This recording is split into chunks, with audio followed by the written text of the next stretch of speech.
Ah, hmm, ah, kenapa pagar ini harus tinggi sekali? Oh tidak, itu tak terdengar baik. Ini waktunya keluar dari sini. Tapi, ah, sepertinya aku tersangkut. Tiba-tiba penjaga keamanan menyilaukanku dengan senter dan menyuruhku untuk tak bergerak. Aku toh tak bisa. Mereka menarikku turun. Kemudian hal berikutnya yang kutahu, aku didorong ke kursi dan diinterogasi oleh penjaga keamanan. Tapi yang mereka dapat dariku hanya diam. Beberapa menit kemudian, Tuan dan Nyonya Langston muncul. Ya, mereka pasangan kaya yang punya mansion ini. Mereka orang yang kucari. Kurasa aku berhutang penjelasan ke mereka. Aku minta maaf atas gangguan ini, tapi tak seperti yang Anda kira. Kulihat iklan lowongan untuk pelayan, dan aku ingin melamar. Tapi para penjaga bilang aku terlalu muda dan menolak membiarkanku masuk. Masalahnya, ayahku punya kelainan jantung, dan jika ia tak segera menerima perawatan, maka peluangnya ia tak akan selamat. Aku benar-benar tak punya pilihan, jadi kumohon apa bisa kudapatkan pekerjaannya dan juga gaji 6 bulan dibayar di muka? Tepat di saat itu, seorang gadis seumuranku terjatuh di ruangan itu, mengintip ke pasangan Langston, kemudian mulai tertawa. Carla, ini tak bisa diterima. Apa kau tak malu dengan hasil ujian masuk ke Franchise Academy yang buruk? Kau harusnya belajar giat untuk menebus itu, bukan berpesta di jam seperti ini. Si Carla ini hanya memutar mata, lalu dengan goyah jalan keluar. Kuperhatikan Tuan Langston menenangkan istrinya yang sepertinya sangat tertekan dengan perilaku gadis yang tak pengertian itu. Jadi, kalau begitu ini pasti putri mereka. Mereka pastinya menganggap pendidikannya penting. Dan dia daftar ke sekolahku. Itu memberiku ide. Kalian tahu, jika kalian ingin meningkatkan performa akademik Carla, aku bisa membantu kalian. Mereka berdua memberiku pandangan skeptis, jadi kutunjukkan ke mereka catatan akademikku.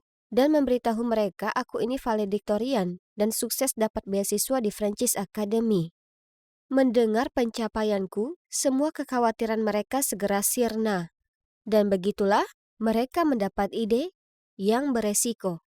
Mereka akan bayar biaya rumah sakit ayahku hingga ia benar-benar pulih jika kugunakan identitas Carla dan terbang ke Korea Selatan untuk belajar di SMA internasional di sana. Sementara Carla akan ambil posisiku dan daftar di Franchise Academy seperti yang mereka harapkan. Kesepakatan ini kedengarannya seperti jawaban dari doa-doaku, tapi aku tahu ini akan sulit. Pura-pura jadi orang lain di negara yang sungguh berbeda, itu di luar pemahamanku.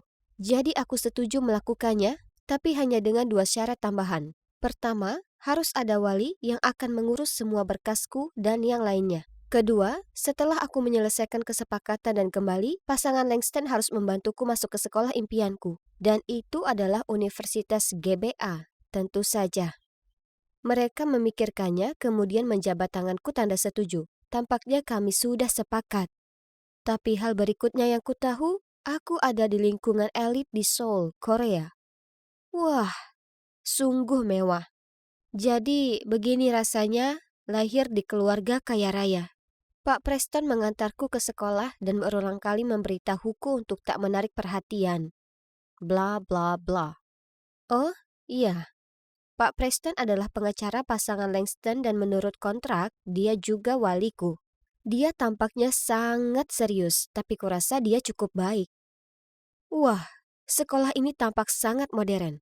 Arsitekturnya sendiri adalah sebuah karya seni. Aku berkeliling mengitari koridor yang tak berujung berusaha menemukan kelasku. Semuanya sepertinya terlihat cukup ramah, dan ketua kelas, Min Jun, bahkan memberiku tur keliling. Semua lukisan, foto, dan model yang luar biasa dari para murid dipamerkan di seluruh gedung. Ruang kelas tak terhitung dari aneka subjek berbeda, dari mulai sains hingga seni, membuatku terkesiap kagum. Aku sedang mengagumi sebuah karya seni saat tiba-tiba Min Jun berseru. Maaf, aku harus pergi. Bully mencariku. Hanya beberapa menit saja, jadi tunggu aku di sini, oke? Kemudian dia bergegas pergi. Jadi aku berlama-lama di sekitar aula. Itulah saat kulihat sekelompok cewek-cewek di sekitar. Kusadari salah satunya dari kelasku yang lama. Aku yakin namanya Isabella. Aku hendak jalan mendekat untuk menyapa mereka. Ketika kusadari mereka sedang memojokkan cewek ini dan memainkan ikat kepalanya. Di mana kau dapat benda mengerikan itu? Kurasa itu dari toko loak atau semacamnya. Ku dengar itu tempat orang miskin belanja. Seluruh adegan ini membuatku jijik. Mereka mengucilkan seseorang hanya karena dia tak berasal dari keluarga kaya raya seperti mereka. Aku tahu benar perasaan gadis malang itu. Aku harus membantunya. Tapi aku tak ingin mendapat dukungan dari siapapun dan menarik perhatian ke diriku. Apa yang bisa kulakukan? Aku tahu. Hei, gurunya sudah datang. Akan kuulur waktu untuk kalian. Lari! Rencanaku berhasil. Karena Isabella dan teman-temannya mengangguk padaku kemudian segera pergi. Kemudian aku mendatangi cewek itu dan bertanya apa dia baik-baik saja. Menjauh dariku.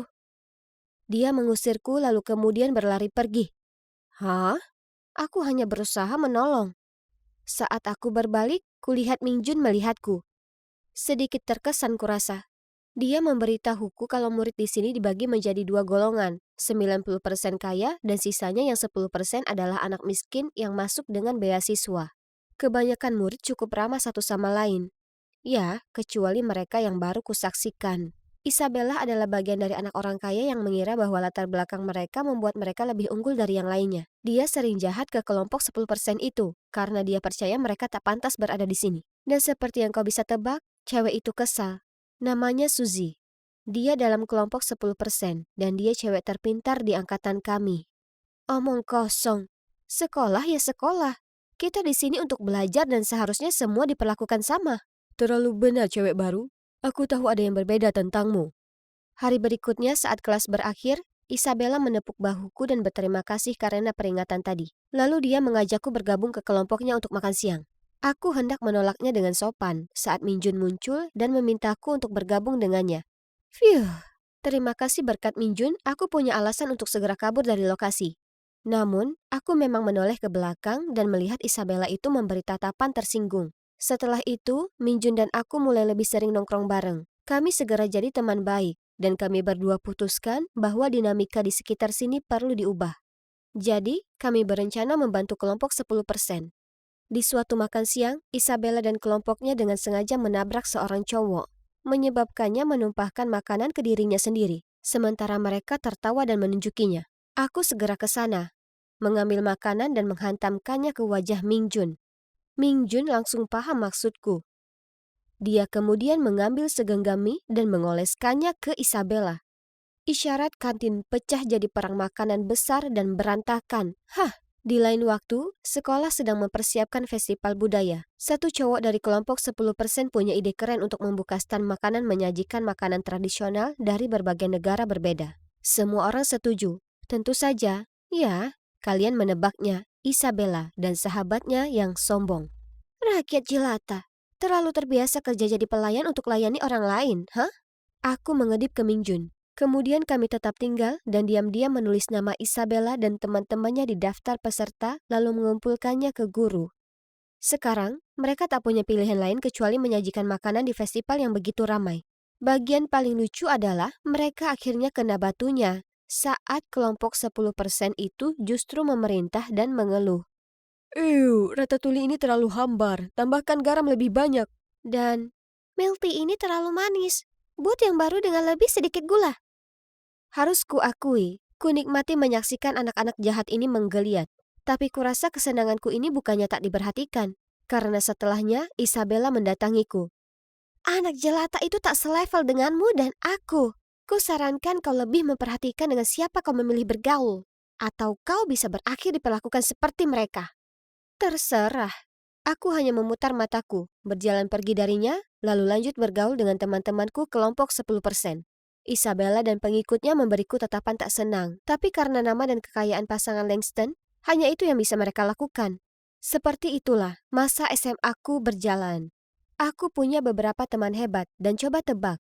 Ya, aku sekarang pacaran dengan Mingjun. Aku suka sekali berada di Korea Selatan ini, dan aku bahkan mulai suka dengan Preston, yang meskipun pemarah, sekarang kuanggap seperti keluarga bagiku. Maksudku, jangan salah. Aku sangat merindukan keluargaku di rumah, tapi sekarang ayah makin pulih dan kami rutin FaceTime. Meskipun hidupku sekarang menakjubkan, jauh di lubuk hatiku aku selalu merasa seperti hidup dalam mimpi. Tak ada satupun dari hal ini benar-benar milikku, dan semua akan berakhir segera setelah kutinggalkan tempat ini. Dan akhirnya, pekan terakhirku di sini pun tiba. Saat aku sedang belajar untuk ujian akhirku, ujian SAT, kuterima pesan dari nomor tak dikenal. Aku tahu rahasiamu. Tinggalkan ujian, atau akan kuungkap dirimu. Apa? Siapa kira-kira itu? Kutelepon nomor itu dan suara yang terdistorsi mengangkat teleponnya. Aku memohon padanya untuk memberitahuku kenapa dia melakukan ini. Tapi dia hanya menjawab, "Kau tak perlu tahu, lakukan saja seperti kataku." Kemudian dia menutup telepon. Untung bagiku, Preston tak hanya pengacara yang hebat, tapi juga jenius soal teknologi. Berkat dia, kami melacak lokasi telepon. Aku bertaruh kalian sama penasarannya denganku untuk mengetahui siapa itu. Dan sekarang adalah momen kebenarannya. Hah? Tak mungkin. Berdiri di sana tampak terkejut adalah Suzy. Kenapa dia lakukan ini padaku? Ini tak masuk akal. Maksudku, aku tahu kami tak berteman, tapi aku tak memusuhinya. Kenapa dia begitu membenciku sampai berniat merusak hidupku seperti ini? Kumohon, biar ku jelaskan. Sejak kau tiba di sini, aku kehilangan posisi teratas di sekolah, yang artinya aku juga kehilangan beasiswa penuh untuk kuliah. Keluargaku tak akan pernah mampu membiayainya sendiri. Jadi kuputuskan untuk menyelidikimu. Dan itulah saat kutemukan kalau kau bukan Carla Langston yang asli. Dan kau dibayar oleh orang tuanya untuk mencapai semua catatan akademik ini untuknya. Aku paham kenapa kau kesal, tapi kau tak perlu memerasku. Kau tak terlihat seperti seseorang yang akan lakukan hal seperti itu. Jadi agak mengecewakan yang sudah kau perbuat. Aku tak begitu. Aku di jalan buntu, Irene. Kau harus pahami. Ini merupakan seluruh masa depanku yang akan hilang. Dan untuk apa? Supaya cewek kaya manja bisa masuk ke kampus tanpa berusaha sama sekali? Sepertinya aku harus banyak berpikir. Pada akhirnya, aku sadar bahwa yang kurasakan terhadap Suzy adalah rasa kasihan. Ini semua salahku. Dan tak adil bagi orang sekompeten Suzy, seluruh masa depannya harus hancur karenaku. Jadi, aku harus lebih dewasa di sini. Kuputuskan meminta pasangan Langston agar memberi Suzy tempat di Universitas GBA, yang sebelumnya dipesan untuk sebagai bagian dari kesepakatan. Maksudku, jangan khawatir. Dengan otak cerdas ini aku bisa dengan mudah masuk ke sana sendiri, ya kan? Dan kemudian segera setelah aku selesai ujian, diam-diam kutinggalkan Korea Selatan. Tanpa mengucap selamat tinggal pada semua orang, termasuk Mingjun. Suzy dan aku naik penerbangan yang sama kembali ke US. Dia terus mengucap terima kasih di sepanjang perjalanan ke sana. Dan, ya bisa kita bilang, di saat pesawat mendarat, kami jadi teman baik. Tapi, semua tak berjalan semulus yang kumaksudkan. Ternyata Carla bahkan lebih lalai dari yang kukira sebelumnya.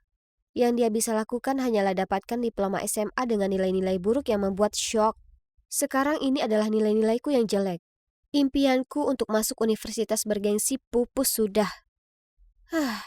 Sebaliknya, aku harus puas dengan perguruan tinggi komunitas. Beberapa tahun berlalu, dan tak ada sehari pun aku tak memikirkan tentang Korea Selatan atau Mingjun. Aku tak bisa bicara dengannya lagi. Aku sudah janji ke pasangan Langston akan putuskan semua kaitanku di sana. Maksudku, Suzy adalah pengecualian. Suatu hari saat keluar dengan Suzy, dia tunjukkan padaku sesuatu yang menarik di Facebook. Kemudian kami kebetulan menggulir postingan Mingjun yang bunyinya, "Akhirnya kutemukan kau, cinta dalam hidupku." Hatiku hancur.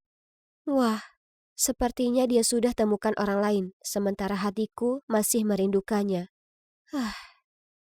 Tapi hidup harus berlanjut, dan seminggu setelahnya, aku sedang menunggu Suzy di luar kampusnya. Menghayalkan ini bisa saja jadi kehidupanku. Kulihat seraut wajah tak asing menuju ke arahku. Itu Mingjun. Tapi tunggu. Dia sama cewek Carla? Tunggu dulu. Postingan Facebooknya itu tentang dia? Cinta dalam hidupnya itu Carla? Aku tak bisa hadapi ini sekarang. Jadi kutahan air mata sambil menarik nafas dalam-dalam lalu berbalik pergi. Tapi tiba-tiba kurasa ada tangan yang menarikku kembali. Itu Mingjun. Ini sungguh dirimu. Akhirnya kutemukan kau. Aku terus mencari sejak kelulusan, lalu informasiku mengarahkanku ke sini dan kepada aku. Carla muncul di sebelahnya dan tersenyum lebar padaku. Hei, siapa aku yang bisa hentikan cinta sejati? Jadi kukatakan padanya nama aslimu dan membantunya mencarimu. Maksudku, kau kan pintar, jadi aku tahu kau akan masuk ke kampus ini juga. Tidak, kau sudah kacaukan nilaiku, ingat? Ya sudah, itu sudah tak penting lagi. Aku berbalik dan melihat ke arah Mingjun. Aku minta maaf, Mingjun. Aku ingin beritahu padamu semuanya, tapi aku tak bisa. Dengan menggenggam tanganku di tangannya dan memberiku senyum menawan ini, aku sudah menemukanmu dan percayalah padaku. Sekarang, itu yang paling penting.